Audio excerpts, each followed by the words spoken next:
What's up, Womack Nostalgia? Dave here in our podcast, What's Going On in Pop Culture Right Now. Another short summer one here, but some cool things to talk about. Nonetheless, of course, we have on the movie front, Freakier Friday, the surprisingly successful legacy sequel. I caught up on the anime Lazarus from the creator of Cowboy Bebop, and then two key music releases, JID's God Does Like Ugly and Key's Hunter. So make sure you subscribe, youtube.com/nostalgiapod, linktree.com/nostalgiapod. See links below. Get the best of 2025 Spotify playlist linked below. Let me know it's good, and let's get into it. What's up, Welcome back, Nostalgia? Dave here with a review of Key's third album, Hunter. Key, of course, one of K-pop's OGs at this point, one of the members of SHINee, approaching 20 years soon of being a SHINee member. He's already been a member of SHINee for over half of his life. Truly quite the career. You know, I've talked about SHINee recently, talked about Taemin releases, but I haven't talked about any Key solo releases thus far. But he's actually been pretty busy on the solo front. Something new has come out every year since 2021. This is the first release since the Pleasure Shop EP last September. Now we have a full length here with Hunter. Key's third album, Hunter, is definitely one of my favorite K-pop releases of the year. This is by far some of the most compelling K-pop production I've heard in a while, and this album stands out so much because this is against trend, this is against type. It's such a throwback vibe, this really propulsive and layered electropop production. It has so much to it, so much busyness at times, but it's so engaging and feels so fresh because you just don't hear this in a lot of stuff right now. And Key, to his credit, vocally is just, I think, really interesting, really up to the task. I mean, there's so many good tracks here. I think almost all of this really works. It's quite the blast to listen to. That first single, Hunter, to start off the project, I mean, you get that kick drum, that funky synth line, pulsing beat right away, really grabs you. I love Key's singing progression throughout that first verse leading up to that big chorus. Beat kind of reminds me almost like Justice a little bit of Daft Punk. It's a fun vibe to have for sure. Next up, you have Trap, which is, I think, a bit of a subtler beat, more synths, more kick drum. I think the song's just all right. With Strange, you get some guitar, but the chorus is like this really big jam moment. Key's vocals, a lot of like exclamation moments. Really fun vocal performance overall from him. Want Another, very, very busy beat, I would say. Perhaps too busy, but I love the way the beat breakdowns as you go. Lots of auto-tune vocally, a lot of distortion, a lot of playing with pitch. You get Outro, gives you this deep voice for a little bit. I think like just the fact that there's so much like change to the performance and experimentation and little fits and starts is just really cool, engaging music. Again, you're just not hearing stuff like this. Everything right now is so polished and so sanded down, but this is very much, you know, throwback and also very much like OG K-pop, right? This is not like leaning into like current Western pop trend like you're getting with a lot of other stuff. No Way is definitely a vibe shift. The vocals are back to baseline for Key here, more straightforward beat. He's still very lively on the chorus. I think it's probably the smoothest track on the project. And I think the singing on the bridge from Key is really nice, a bit more a cappella. Infatuation is, I think, a big highlight for me. You have a true duet with Yuno from the group Plave. You have these more traditional drums to start you off. I love the way the vocals are like synced up with the notes of the drum hits. Really cool. I think the singing on the chorus, it starts out just fine, but the collab really begins to take hold as this mesh of styles is here. The Yuno verses are very bouncy. His rap is a nice compliment. Overall, it's a really big feature. He drops in several times. A real true duet. It's really cool. Glam, total electro banger. Kick drums are back with a vengeance on this one.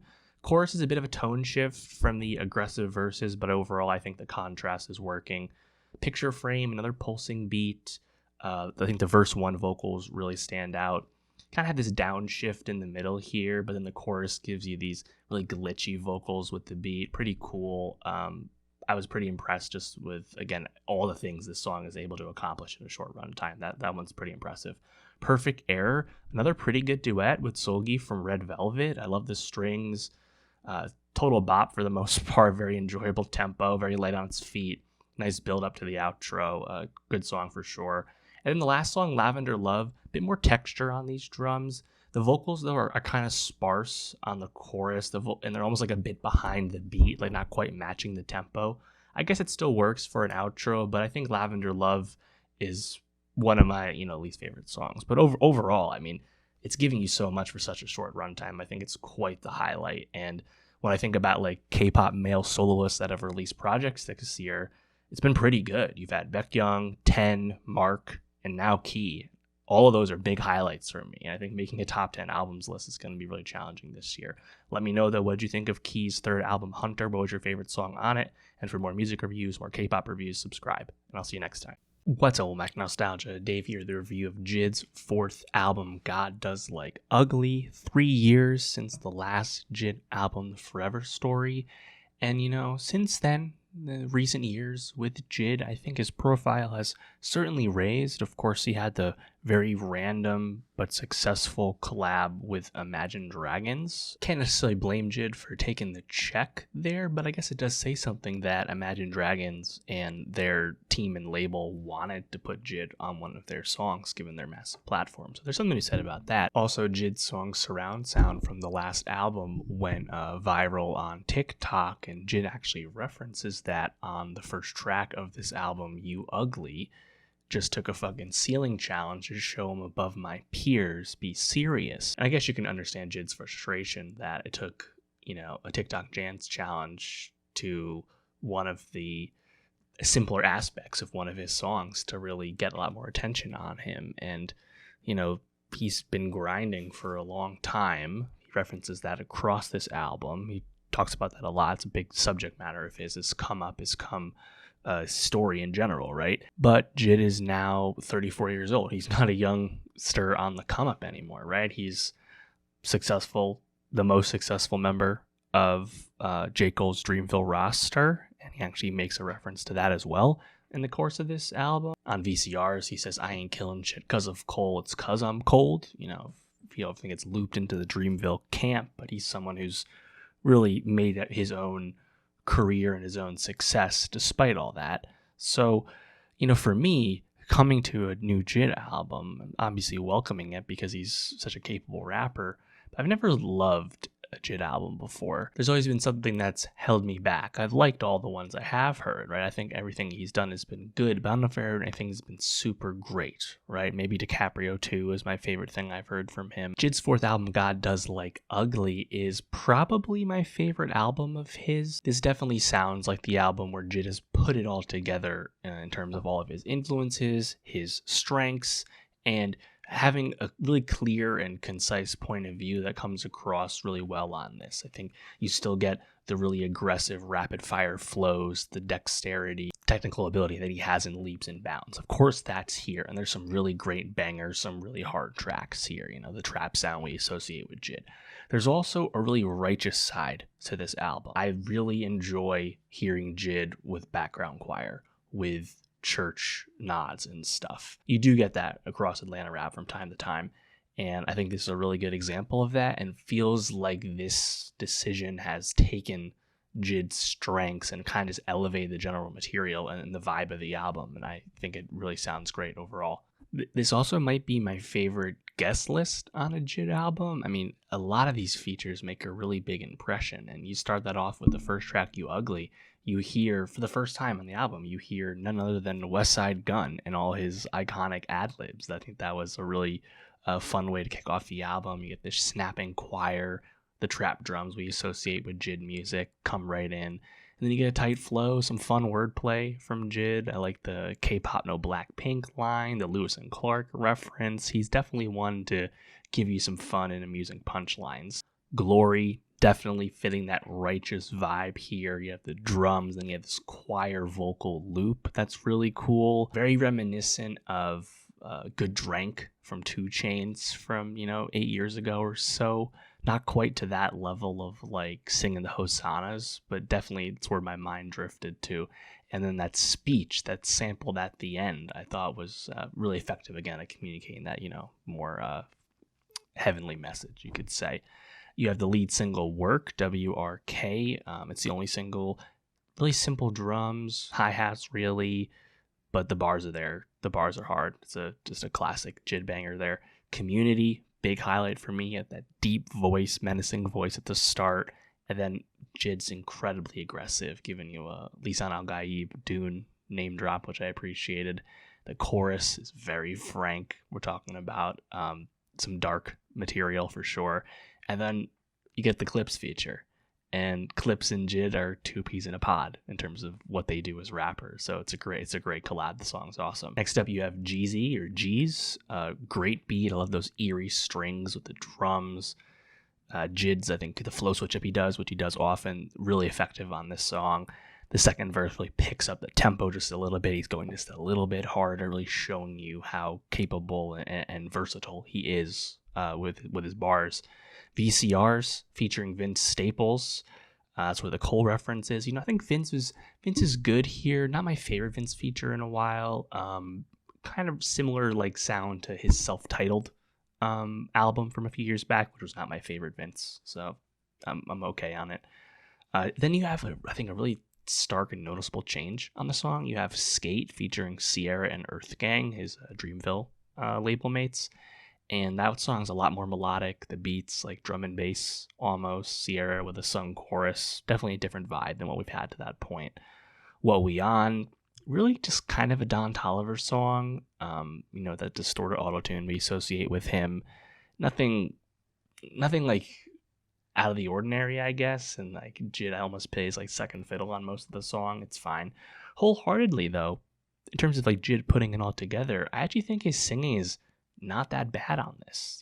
Granted, he's doing it with Ty Dolla $ign, so the ceiling is raised there. He can't necessarily keep up with Ty, but I think JID's singing vocals are pretty good here, and even Black is featured too. And I haven't cared for his music in ages, but I thought he fit the song pretty nice. On McAfee, I thought was really hard. Of Blue, I really like this beat here. You have these snares and this looping guitar. Chorus though, kind of middling, not my favorite, but I think there's more good wordplay on that second verse from JID.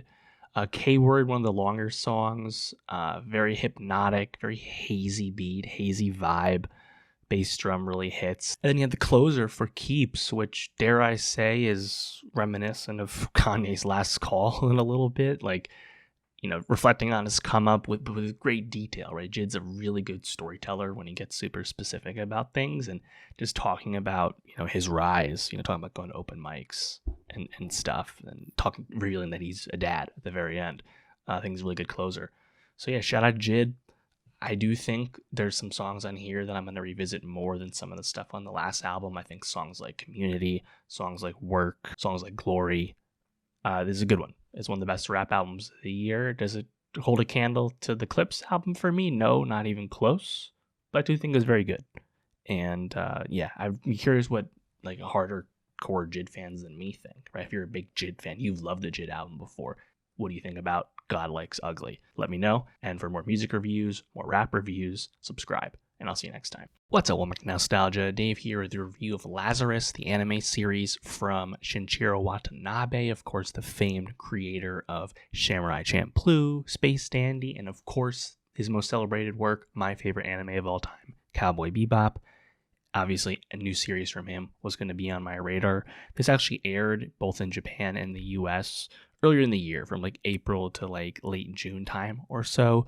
Available on HBO Max and Adult Swim here in the States. I'm coming to this a little bit late, but I definitely wanted to get to it, and finding time now in the summer when there's less things to talk about made enough sense here. But yeah, I want to talk about Lazarus just because as a big Bebop fan, I was very much anticipating something from Watanabe that is broadly similar, right? This is another sci-fi-esque series. It doesn't really have the Western vibes at all, but it's, set in the future, utopian-esque 2049. And it's I think, an anime that has a lot of Bebop touchstones to it. Ragtag group unites together to achieve, success for the greater good, right? Greater than the sum of their parts type thing. It's very classic, like Bebop framing. And that is initially appealing, but unfortunately, Lazarus was a huge disappointment to me. I could not get over how derivative of Cowboy Bebop this was. And is it fair to compare Lazarus to one of the greatest animes of all time? Not necessarily, but when it's coming from the same creator and the similarities are so striking, it's really hard to ignore. I mean, Lazarus is trying to give you a lot of the same vibes. Its lead character, Axel, is Diet Spike Spiegel in nearly every respect. They act the same, they look the same, they have the same attributes. It's hard to get past. Lazarus has some solid plot, but man, does it really struggle with any depth or characterization. A huge strength of Bebop, of course. There's just not a lot of growth across this series. You're just watching a ton of plot get communicated, and like many anime series, I think the dialogue is incredibly poor and expository. That's not something unique to Lazarus, but it doesn't exactly help matters. John Wick's Chad Stahelski is actually credited as a action choreographer for this animated series, but I didn't really think too much of the action really stood out in this series at all. And it's just a series that I think really lacks in any real depth or further examination. I mean, the initial premise of this famed doctor, Dr. Skinner, revealing to the world that in 30 days, anyone who's taken this miracle pain relief drug, Hopna, is going to die. I think that's a great framing. That's a great setup for your stakes, for your intrigue in this future world that may be falling apart. And I liked all that. I think the initial setup, the initial getting the gang together with the crew, the Lazarus team, as it were, I think that's all fine. There's just a lot of other stuff that I think kind of comes out of nowhere. It doesn't really have any depth to it. You're not really invested in other developments. I think everything with the IMSCOM forces as villains, I think really falls incredibly flat. The introduction of the assassin character towards the back half of this season. Some of the coolest action you get in Lazarus is certainly with him involved, for sure.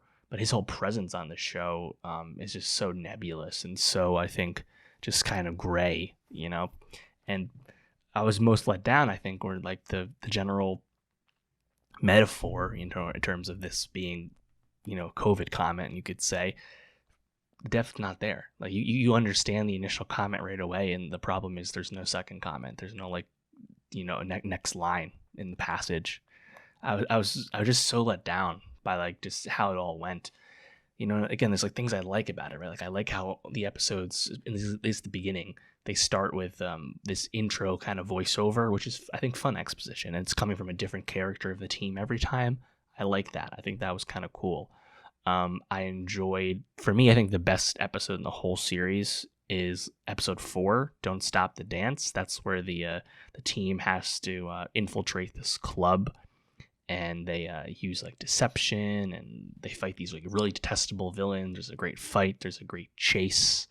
I think that is by far the most entertaining episode across the series. It also happens to be one that stands alone really well. I thought that was the show kind of kicking into gear and humming on all cylinders. Unfortunately, I was okay, after episode 4, now it's going to pick up, and it just doesn't. We just don't keep that momentum at all. There's just other duds that come, and again, there's a lot of plot, right? There's revelations about Hopna and prisoner testing and things like that, but just hard to care about all the other stuff that's happening. I mean, you randomly get introduced to Leland's family, his sister, towards the back third, but it makes no impression. It's a come and go type thing, and it's just kind of more of that. I think the revelations, albeit predictable as they were, about Skinner's true intentions and the good things of the good in him, in terms of buying this land out in the Pacific that was going to sink, and enabling these villagers to be able to move away, right? And the popcorn hacker, her relation to that. I think that's so cool, right? It's not that there's not fun plot revelations. I just really got lost with the characters feeling really stuck in the mud, and ultimately the mood, the vibe just wasn't there to the degree I was wanting, right? And it's hard, right? Because you're coming to this with a Bebop lens, and it's really hard not to do that. Be curious how people would think of this who hadn't seen Bebop. But for me, seeing all these similarities to Bebop, but not getting the same feeling, not even getting close to the same feeling, just comes across as a derivative lesser work to me, and that's disappointing. I'll still check out whatever Watanabe does next. He's a cool creator. We know that. But yeah, Lazarus, let me down. I will say, cool note, the Japanese voice actors, you have the voice of Spike Spiegel, Koichi Yamadera, and the voice of Faye Valentine, Megumi Hayashibara, are the voices of Skinner and Hirsch, of course, Japanese. So that's a cool little Easter egg there for Bebop fans, I guess.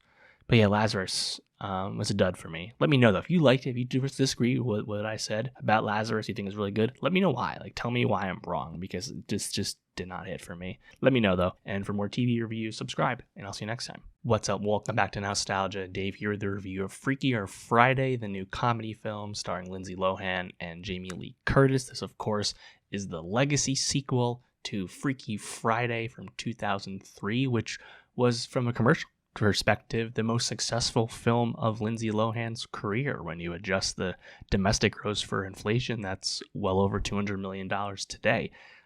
Definitely up there with her most celebrated films, alongside, of course, The Parent Trap and Mean Girls. And yeah, it's obviously coming at a time where we're getting tons of legacy sequels, and those are films of varying levels of quality in audience reception, critical reception. Just in the last year, we've gotten Gladiator 2 and Beetlejuice. We got Happy Gilmore 2 last month. This trend's going to continue. The This Is Spinal Tap sequel is coming out next month, right? This is what we do, right? Mining the IP. However, there is something to be said about going back to a film like this, given Lindsay Lohan's, kind of renaissance, right? Obviously, after many troubles, she's kind of picked her career and her life back up, and signed that multi-picture deal with Netflix. And the 3 films she's made for Netflix have all been really popular in terms of just mass attention and charting on Nielsen and getting a lot of viewers and stuff. So Lohan's obviously on the comeback, definitely in a better place career-wise than she has been in, most of the last 10 years, you could say. And then, of course, Jamie Lee Curtis, super hot right now, right? Wins an Oscar for Everything Everywhere All at Once a few years ago. Continues to get recognized for her increasing role on FX's The Bear.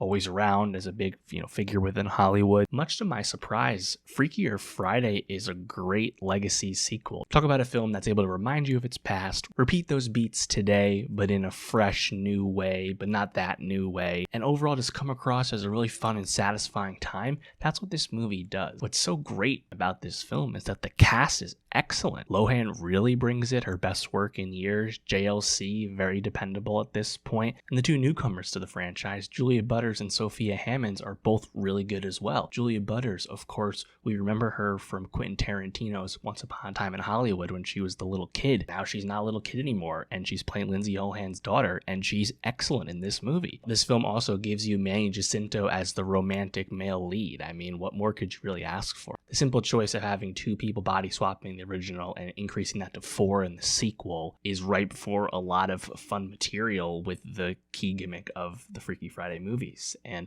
it just really works. I had a really good time with it. The film is really ripe with a lot of family drama in terms of Lohan's character as a single parent has a chance meeting with Manny Jacinto's character, who's also a single parent, and then they quickly get together and get engaged. Meanwhile, their 2 daughters both dislike each other, polar opposites at school, all of that.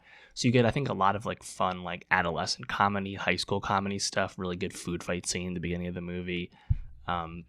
They just are really good at playing two different roles, right? Julia Butters plays more of the surfer, more emo-y teenager character, and then you have Sophia Hammonds, who I was not super familiar with. I think she has some Disney Channel experience. She plays the more posh, put together UK person. They're UK immigrants, and the central family conflict in the movie, I think, is really consistent, and then it really propels the movie for the most part. And I think that first 30 minutes or so in the movie is really tight. It's really great at establishing everything.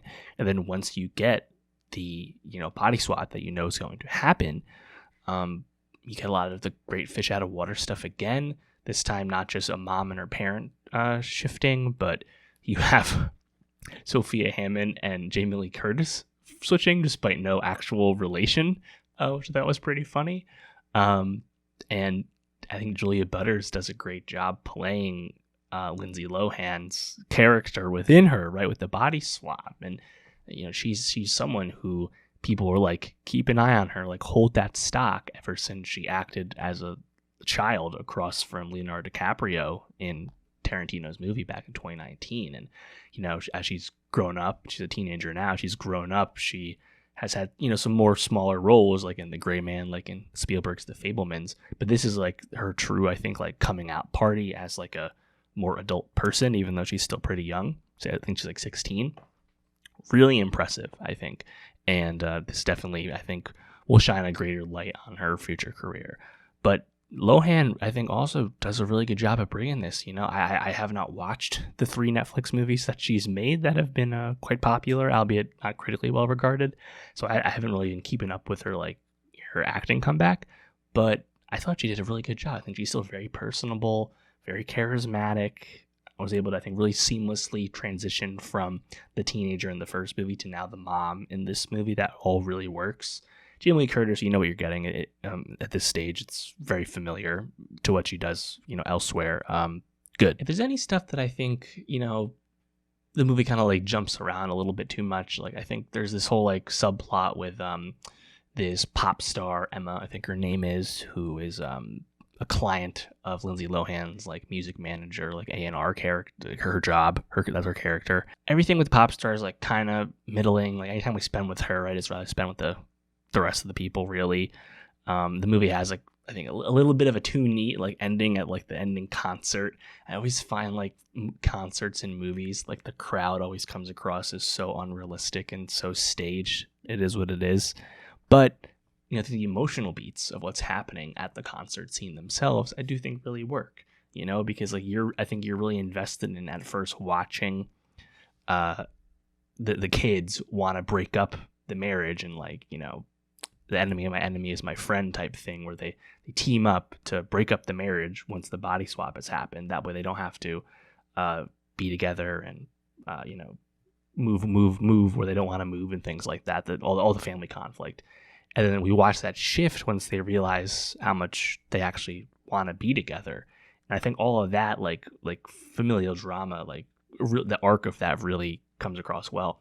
You also get Chad Michael Murray's character reprising his role from the original as well, the erstwhile love interest of both of the original characters. And I think he's actually pretty funny, and he's used, I think, pretty well in this movie as well. So yeah, I just really had a blast with this. I wasn't expecting that. Freaky Friday is a movie like I haven't seen it since around when it came out. I definitely haven't seen it since the 2000s, and I hadn't really thought about it too much like that. And you don't have to have any knowledge of the previous events going in. I mean, it's pretty easy to remember, I guess, the core beat, because they're gonna do the core beat again. But again, I think the going from 2 to 4 with the body swapping just adds a whole lot more to the movie. And Manny Jacinto, he doesn't have like a ton to do in the movie, but I think he's very charming, very debonair in this role.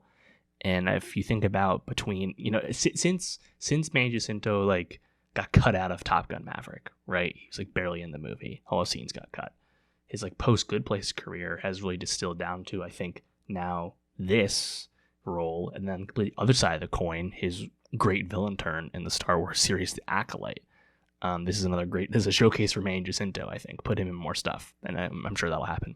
Let me know, though, what did you think of Freakier Friday? Were you pleasantly surprised like me? Let me know. And for more movie reviews, subscribe. And I'll see you next time. All right, that's going to do it for the pod this week. Next week, I'm going to catch up on FX's Alien Earth series, which I missed, as well as new music from Rich Brian, new action film Nobody 2, new Genndy Tartakovsky animated movie Fixed on Netflix.